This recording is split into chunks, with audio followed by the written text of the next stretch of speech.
Faleminderit, të nderuar bashkëkryetar, të nderuar koleg.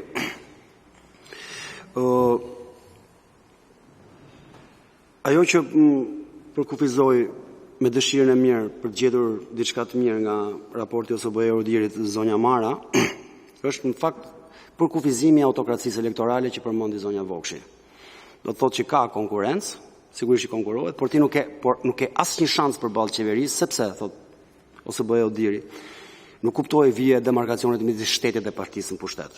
Me ta mund të konkurosh për mundësinë për të fituar e ke zero. Kjo është autokracia elektorale dhe ndryshon nga diktatura apo nga një autokraci jo elektorale. Deri para pak vitesh, 12 vitesh, ne kemi bërë zgjedhje të mira mjaftueshëm sa për të bërë rotacion politik. Kemi bërë marrëveshje të diskutueshme nga dy palët, s'kanë qenë popullore as ke PS-ja, as ke PD-ja marrëveshjet kur janë bërë marrëveshjet elektorale, por kanë prodhuar në fakt një raport OSBE Odirit që thoshte u kapën pjesa më e madhe e standardeve ndërkombëtare. S'ka ndodhur kurrë më pas. Kemi bërë zgjedhje ku kryetari i opozitës për herë të parë, s'ka ndodhur kurrë më mbrapa. Kryetari i opozitës ditën e hënë me njëherë mbas zgjedhjeve ka dalë ka falendëruar policinë e shtetit, që është sjellë si policia evropiane gjatë gjithë fushatës dhe gjatë numërimit. Dhe nuk ka ndodhur më. Do të thotë në eksperienca të mira, për ato që duhet të bëjmë ne i kemi. Ne i kemi dhe Zoti Manja thotë jemi të gatshëm t'i adresojmë. Dhe pastaj fillon me ca probleme teknike, jo ku duhet numëru vota, jo si duhet numëru vota, ku din se çfarë. Nëse duhet t'i adresojmë, do t'i adresojmë me përgjegjësinë që kemi përballë vendit, jo vetëm thjesht përballë forcave tona politike. Raporti OSBE Odirit ty të ka shkruar një certifikat vdekje për zgjedhjet. Ke edhe autopsinë. Të thot askush autokracia elektorale nuk kishte shans askush të pabarabarta. Shteti dhe partia në pushtet nuk kishin vit demarkacioni. Votuesi nuk ishte i lirë nga presionet dhe miklimet. Vota e fshehtë e kontrolluar dhe e survejuar nga momenti kur dilte në shtëpia deri në kutitë votimit.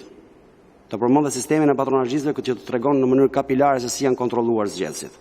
Se në fund fare, qeshia mbitort, qeveria mirë tjerat, kontrollon dhe mediat dhe gazetarët, tu s'ka as media as gazetarë. Kjo OSBE Odirit të thotë.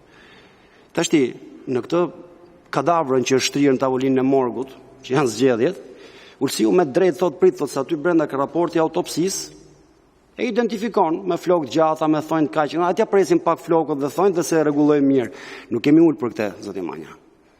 Jemi ul të rikthehemi, jo t'i qetim flokët kadavrës, as t'i presim thonjët. Jemi ul t'i kthehemi asaj praktikës mirë që kemi pas. Ne kemi qenë që e kemi bërë. Ka pas vetëm vullnet politik. E kemi pas për herë të fundit në 2020, kemi bërë një marrëveshje, firmat si vetëtima në pranit ambasadores amerikane, u bë marrëveshja, pastaj dikur zbuluat që kishte parlament. Dhe po ju që firmosot atë marrëveshje në parlament e hodha dhe keni bërë këtë sot që vazhdon të thotë OSBE Odiri se që keni bërë me zgjedhjet. Qofse keni në men, 9 muaj të vim këtu, të bim në një marrëveshje, në fund fare ta votoni prap na e thoni sot, mos na vononi. E keni bërë në fundit. Nëse ta fillojmë seriozisht një reformë zgjedhore, fillon tek dokumenti i fundit që kemi bërë bashkë me konsensus në prezencë të ambasadores amerikane, mos gaboj dhe me ekstraterritorialitet, më duket se ka qenë kjo ambasada. Është kjo apo jo?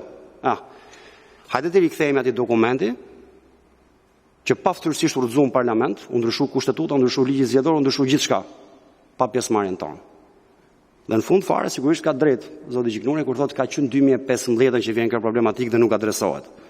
Që në 2015 kjo problematikë nuk adresohet, përkundrazi gangrenizohet. Ndërsa kemi mbrit ke ky raport që për më tepër të citon 78 ligje, rezoluta dhe rregulla ndërkombëtare për shkelje drejtave të njerëzit. Praktikisht rezulton çdo gërm që është prodhu. Qyse ka filluar të shkruan drejtat e njerëzit, çdo gërm është e shkelur. Nuk ka ngel ligj nën dispozite pa shkelur ndërkombëtare. Dhe bibliografia që përdor raporti OSBE Odirit është më kompleksja, ajo është më trondicja. Jo çfarë shkruan poshtë ke footnotes. Pasi të kemi kryer këtë punë, të kemi dalë ke një terren zgjedhor ku partia në pushtet jetë ndarë nga shteti, ku opozita të ketë drejtat e veta, duke nisur që nga respektimi i ligjit zgjedhor, duke nisur që nga ndarja territoriale, që e keni bërë gerrymandering dhe e keni bërë pa opozitën. Të gjitha këto bashkë krijojnë atmosferën që të ketë pak ajër, të ketë pak mundësi që të gjallojë në zgjedhjet këtu. Pastaj të shohim si e bëjmë numrimin, ku e bëjmë numrimin, sigurisht që ka teknologji. Sigurisht që ka mira mënyra për t'i zgjidhur, por po të ishte puna vetëm për këto, me ti e di mirë. Ne kishim zgjidhur këtë punë me grup WhatsApp-i. Zgjidhshim një sistem atje se si numërohen votat, s'kishim nevojë me 9 muaj këtu. Ato 9 muaj janë pak, janë shumë, po janë dhe pak. Në qoftë se tentoni, siç e keni bërë herës tjetër në 2020, ta provokoni konsensus, ta provokoni këtë, na e thoni sot.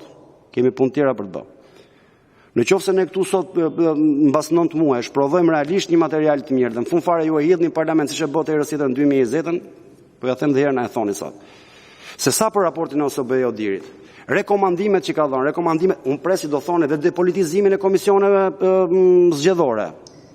Heqim këta që janë garancitë e partive, fusim patronazhistët. Dakor? Po në qoftë se doni ta bëni qesharake, pikërisht pra, në qoftë se doni, lexohet që nga fillimi, jemi urisa, e lexojmë në tërësinë e tij dhe raportin, ashtu sikurse ligjit. Dakor? Në qoftë se do të përpiqemi hajde të krijojmë kushtet që zgjedhjet e tjera të mos vdesin pa dalë nga kutia. Si këto të sotmet. Atëherë po pastaj shikojmë se si i rrisim, se si i forcojmë, se si arrim të paktën standardin e zgjedhjeve 2013 që prodhuan rotacion politik. Këtu fillon dhe mbaron diskutimi. Ky është shqetësimi ynë dhe unë besoj që kemi të gjitha mundësitë. Bile dhe një pjesë mirë dokumentave kemi të shkruara. Ke dokumentin marrëveshje që kemi pas në 2020. Firmos nga Damian Gjiknuri dhe nga Oert Byllykbashi dhe rrëzun parlament. E fillojmë që aty reformën zgjedhore dhe absolutisht gjitha gjërat shkojnë siç duhet. Faleminderit.